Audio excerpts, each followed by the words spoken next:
Hey guys, it's Jason here and welcome to another video. Today's video, guys, is going to be a little different than we usually do. Today, guys, I want to talk about basically scammers in our hobby. I'm going to do this kind of walking around the hobby room, so hopefully I don't make you guys sick. But I thought you'd probably rather look at RCs than look at my face for 5-10 minutes. So yeah, I'm going to walk around the room. You guys can see some of the RCs I've got and all that kind of fun stuff. But basically, guys, this video is about kind of protecting yourself when you're doing, when you're buying, you're selling, and you're trading online. You go back maybe 10 years ago. I've actually been doing this now since 2003. I started off on RC Universe and RC Tech, Ultimate RC, Claude Talk, HBI Baja Forum, RC Canada, RC London. The list goes on and on. RC Groups, the list goes on and on and on. Back then, it kind of made things a little bit easier because in your profile, you could give feedback on a lot of those groups. So basically, I did a deal with Bob. Bob could put in, yep, did a deal with Jason. Everything worked out really, really well. And there you go. And then that would, you'd collect as you did your deals. Back then, I went by the username Wicked. But anyways, today it's not like that because of Facebook. And Facebook doesn't let you do anything like that. So what I'm going to talk to you guys about is basically how I go about doing a deal and how I do my homework. I do quite a bit of homework first before I ever do a deal with somebody. The first thing you want to do is stalk them. So we're going to use me as an example. You're about to do a deal with me. I'm selling whatever, that Bronco. You want to take my name, copy it, plug it into search. You want to see, am I active in the group? Have I posted a lot of posts? Am I posting pictures? Am I posting videos? Am I helping people? Have I sold things before? Does my name come up in anything bad? To me, that is the best place to start. I'm actually not a fan of those good, bad seller type groups, trader groups, because I know a lot of stories where they've just basically been manipulated. I know one of the ones in Canada, that's one of the huge ones. It's awful. The kids that run it have, they just post whatever they want. They can make up things and people can be like, oh, I've done tons of deals with this person and it's always good. Yeah, no. Do your own work. Search the group. Like I said, using me for an example, search my name and see what I'm doing. Am I participating in that group? Have I sold things before? Does my name come up bad as part of anything? To me, that is the best way to go about things. You're doing your homework. You're not letting somebody else, like I said, those groups do it. That is a great place to start. 2, if when you click on my name, I have no picture. It's like I'm a ghost account. I don't even exist. I got no friends, or I got 5 friends and they all look like supermodels. Give me a break. Guys, again, that is another sign that, yeah, you know what? This account is a temporary account. It's a fake account. It's not going to last type thing. Just when you see that, don't even bother. I don't care what you're selling. Hey, here's a Traxxas Spartan. It's brand new, $100. No, it's fake, guys. It's not going to go anywhere. I also don't do anything with accounts that don't have real names. If you're RC Dude 1, yeah, we're not doing a deal. I want to see a real profile. I want to see a real person. I want to see that you look like a half decent person and then you've got a life in the background. Again, it's another way to just kind of separate. It's nothing's going to be foolproof. But again, it's just a way to kind of say, hey, you know what? This person, hey, they look like they've got a life. They look like they're a decent person. They've got Facebook going back a long ways. Again, it's just something, it's kind of like a check mark. It's not the only thing, but it's a check mark. It says, hey, you know what? This person looks somewhat genuine. Do not ever, if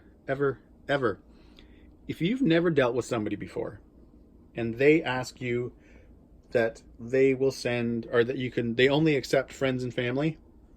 Yeah, guys, that's one of the biggest, I am going to scam you, just so you know, signs that you can possibly get.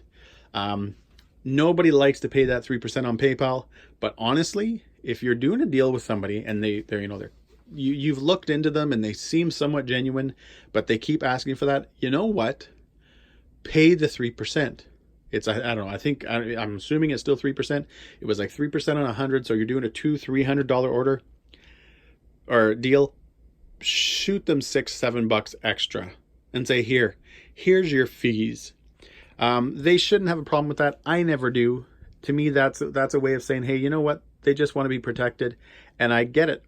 When I do deals with people, I don't ask for that, because to me, I'm trying to make the person that if I'm selling whatever, that Creighton, and I've sold it, I want that person to feel comfortable. I don't want them to be, for the next week while it's shipping, to be in complete, agony and, oh my God, am I going to get this truck and all that crap. I don't want that. I want them to feel comfortable, and I want them to be happy. So by, not asking for that, giving them the protection, the seller protection they need or the buyer protection they need, that's just a great start. And to me, it's something that, like I said, as a seller, don't ask for that. Don't. Do the transaction the way you should, the way you would want to do it.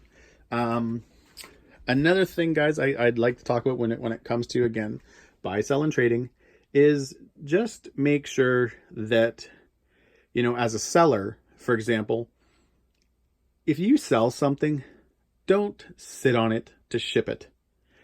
Get off your ass and go ship whatever it is you just sold. To me, there's nothing worse than doing a deal with somebody, and you've bought something, you've sent somebody whatever, a couple of bucks, and a day goes by and 2 days go by and 3 days go by and it hasn't been shipped yet. It's ignorant as the seller to be that way.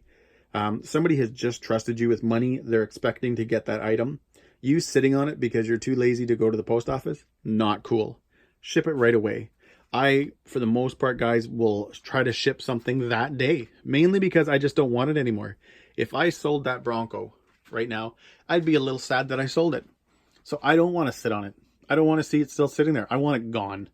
So usually once that whole transaction starts, even if it's a trade, I've already started boxing it up because I just want it gone. I don't want to look at it anymore.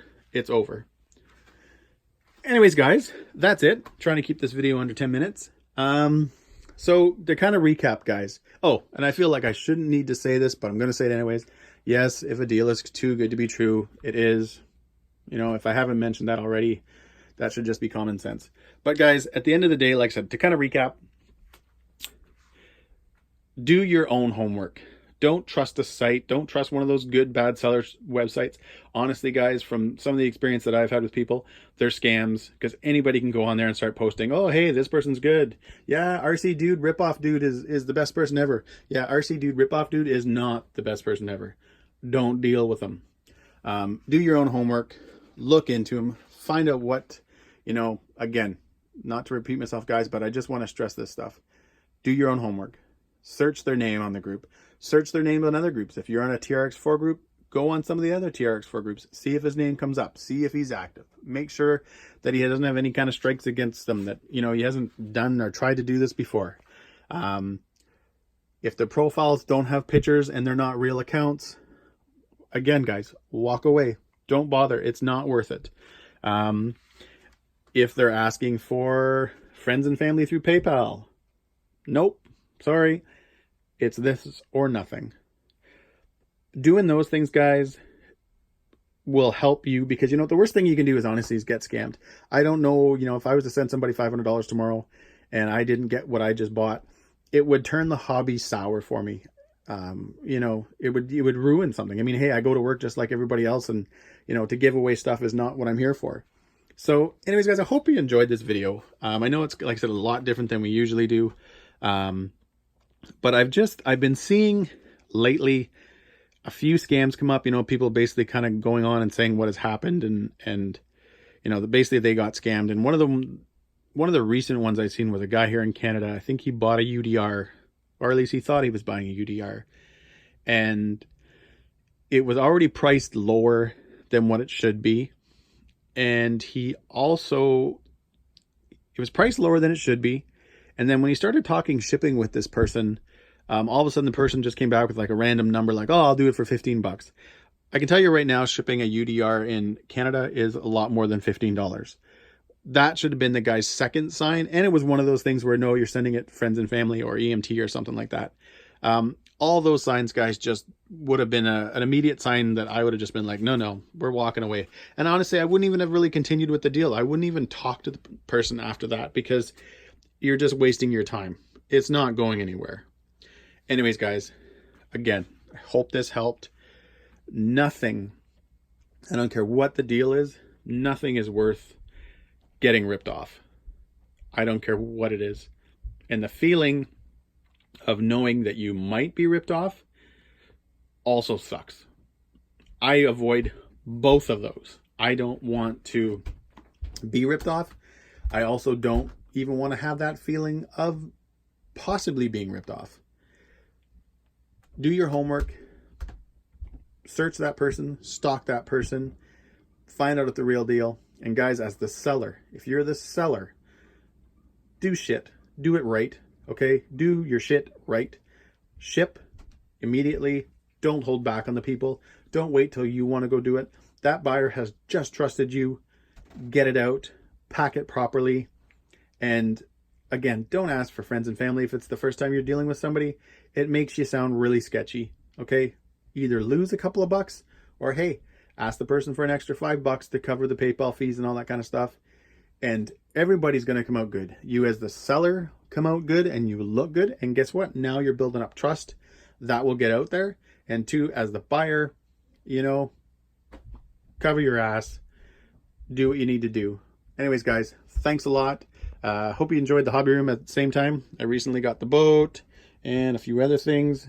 So if you are new to the channel, you can subscribe. If you don't want to, that's okay. I understand not everybody wants to follow 100 million people. Anyways, guys, have a good day. Take care.